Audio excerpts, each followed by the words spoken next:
लाला नाम का एक किसान था। उसे लोगों के सामने अपने ज्ञान का चर्चा करना बहुत पसंद था। वो मानता था कि गांव का सबसे ज्ञानी किसान वही है। मैं तो कब से कह रहा हूँ आम की खेती करो, सारे के सारे गांव वाले बुद्धू हो तुम सब के सब।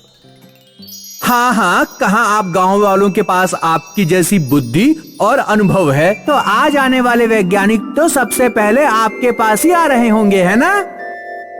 हाँ, कौन से वैज्ञानिक? आपको नहीं मालूम? कुछ वैज्ञानिक आ रहे हैं शहर से गांव की मिट्टी को जांच करने।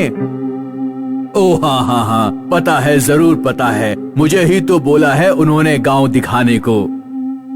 हाँ, वही तो हम सोचे कि आपसे बेहतर और कौन होगा उनके लिए भला। लाला को वैज्ञानिक के बारे में पता तो नहीं था, पर अब पता चल गया तो ये मौका कैसे गवा देता।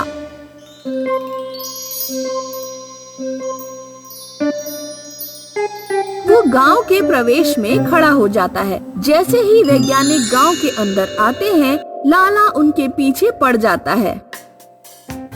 वेलकम सर, मैं लाला, इस गांव का स्मार्ट किसान। बताइए मैं आपकी क्या मदद कर सकता हूँ?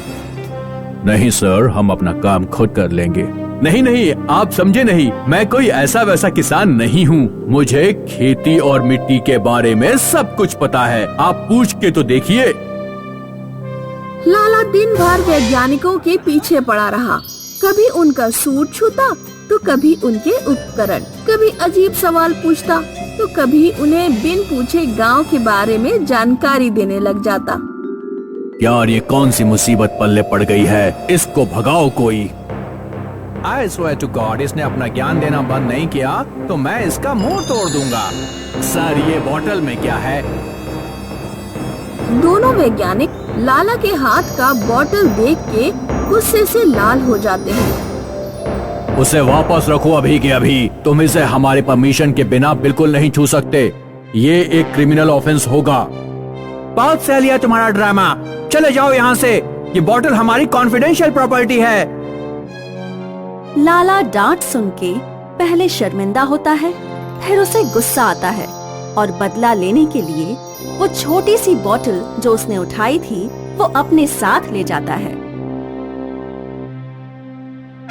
लाला गुस्से में बड़बड़ाते हुए अपने घर की तरफ जा रहा था। क्या समझता है वो वैज्ञानिक अपने आप को? इतनी छोटी सी बोतल के लिए इतना कुछ सुना दिया। लाला अपनी जेब से बोतल निकाल के उस पे लिखा हुआ पढ़ने की कोशिश करता है। Giant hybrid jail. ओ, ये शायद हाइब्रिड फलों के लिए इस्तेमाल होता होगा। ये मामूली चीज के लिए कितना सुना दिया उसने मुझे। बुड़बक हैं वो सारे वैज्ञानिक। तभी रास्ते में विकास और राजू मिलते हैं। क्यों लाला भैया, कैसा रहा वैज्ञानिकों के साथ आपका दिन? बहुत बढ़िया। देखो, उन्होंने मुझे मेरी मदद की शुक्रिया अदा करने के लिए ये खेती की दवाई दी है। क्या है इस दवाई में? हाइब्रिड फलों की दवाई है। इसका नतीजा कुछ दिनों में तुम्हें खुद दिख जाएगा। लाला रात को सोते वक्त दवाई अपने आम के पेड़ पे छिड़क के सो जाता है और दूसरी सुबह उसकी आँख खुलती है तो उसकी खिड़की के बाहर सब पीला दिखता है। दरवाजा खोलते ही लाला का मुंह भी खुला का खुला रह जाता है। उसके सारे आमों के पेड़ की डालियां एकजुट हो गई थीं और उनमें से निकला था एक विशाल आम का फल। लाला के घर से भी बड़ा आम, वो आम का फल गांव के किसी भी कोने से दिखाई दे रहा था। जल्दी ही गांव वालों की भीड़ लग गई।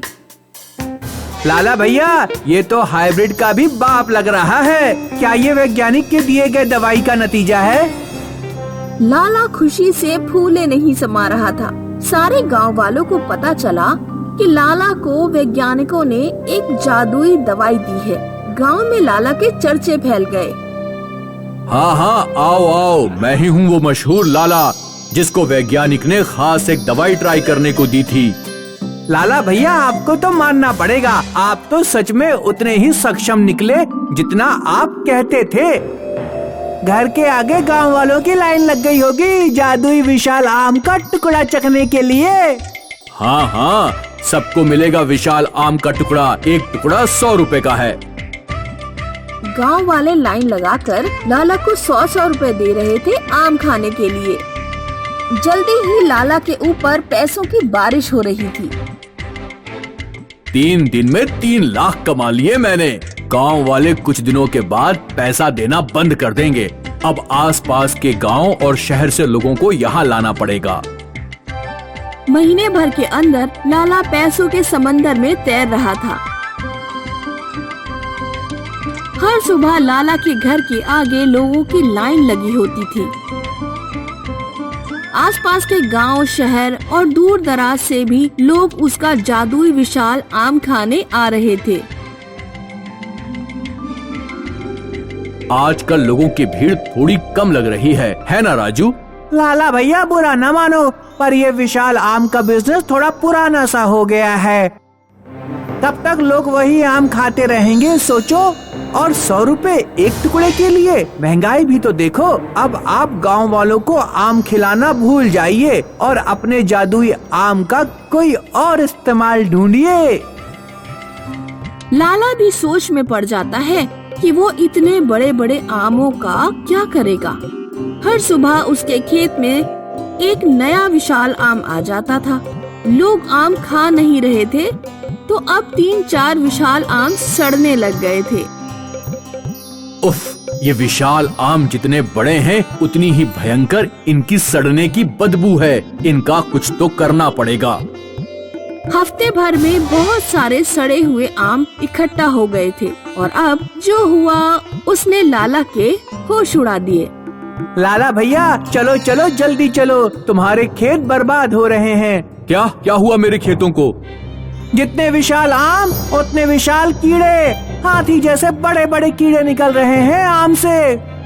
लाला भागता हुआ अपने खेत की तरफ जाता है। उसके विशाल आम के अंदर से विशाल कीड़े निकल रहे थे और वो अपने रास्ते में जो भी आ रहा था उसे खा रहे थे। लाला और उसके आसपास के सभी किसानों के खेत खा लिए थे उन विशालकाय कीड़ों ने। यहाँ तक कि उसका घर भी आधा खा लिया था। हे भगवान, ये तो मैंने सोचा ही नहीं था कि हाइब्रिड फल में हाइब्रिड कीड़े भी लगते हैं। अब मैं क्या करूं? इन कीड़ों का कोई मुकाबला नहीं है। अरे भैया उन वैज्ञानिकों को बुलाइए ना। हाँ, उन्होंने दवाई दी है तो उनके पास कीड़ों का इलाज भी होगा ना। लाला रोते हुए वैज्ञानिकों को कॉल करता है और उधर से वैज्ञानिक भागते हुए गांव पहुंचते हैं।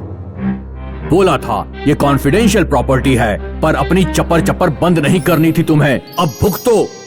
साहब मुझे माफ कर दो साहब, मेरी मदद कर दो, मेरे खेत बचा लो साहब।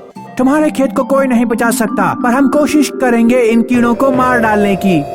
वैज्ञानिक अपने साथ लैब से बहुत सारे लोग और उपकरण लेके आते हैं और धीरे धीरे एक एक कीड़े और आम को खत्म कर देते हैं।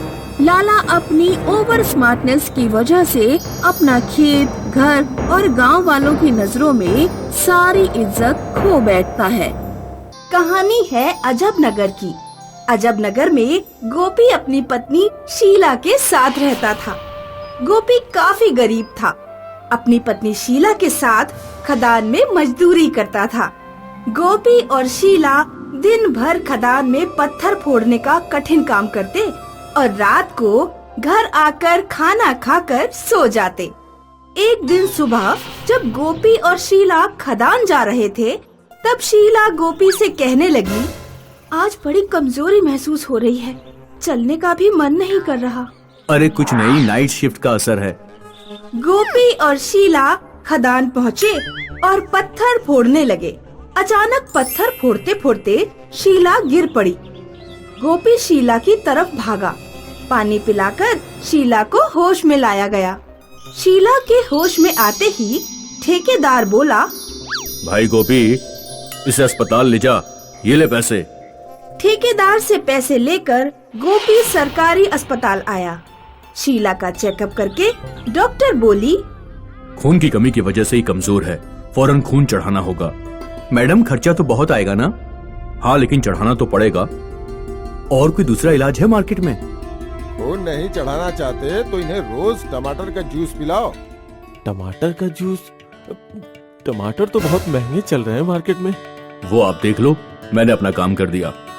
गोपी शीला को घर लाया और उसे सुलाकर टमाटर ढूंढने निकल पड़ा। मेरे पास पैसे नहीं, और पैसे नहीं तो टमाटर नहीं। टमाटर के साथ साथ किसान भी भाव खाएंगे।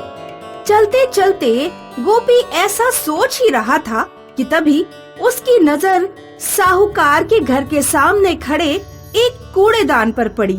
कूड़ेदान में एक सड़ा हुआ टमाटर था।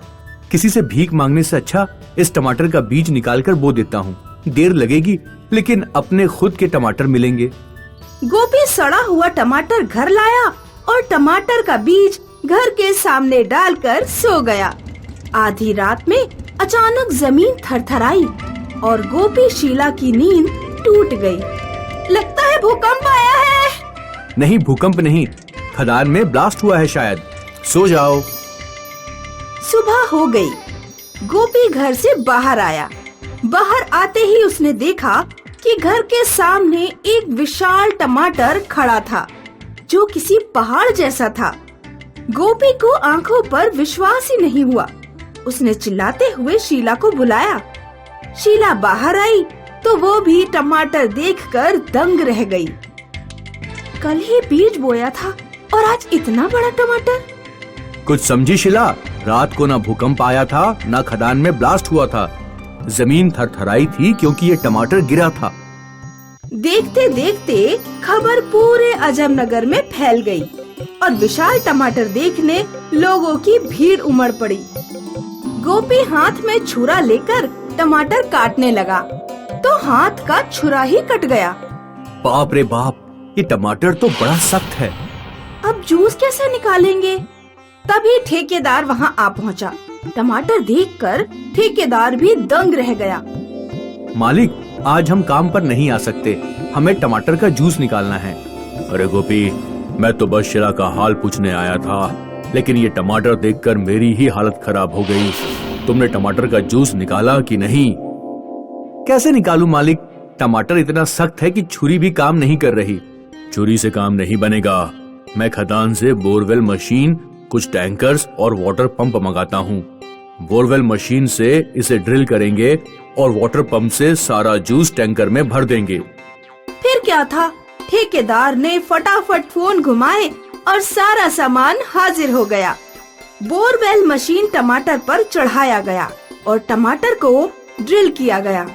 फिर टमाटर के होल में वाटर पंप डाला गया और पाइप टैंकर्स में छोड़ा गया। पंप शुरू होते ही टमाटर का सारा जूस टैंकर्स में गिरने लगा। देखते देखते 20 टैंकर्स फुल हो गए और टमाटर सिकुड़कर जमीन पर बैठ गया। 20 टैंकर्स जूस निकाला है गोपी। ये सुनकर गोपी हैरान हो गया। शीला, जिंदगी भर पिए तो भी एक टैंकर खत्म न करें, फिर 20 टैंकर्स जूस का क्या करेंगे? तुम चिंता ना करो, मैंने पूरी व्यवस्था कर दी है।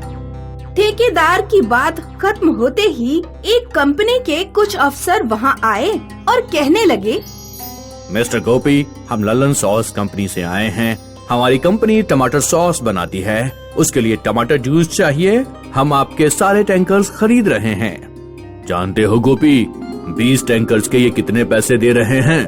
पूरे 5 करोड़। आंकड़ा सुनते ही शीला और गोपी का सर चकरा गया।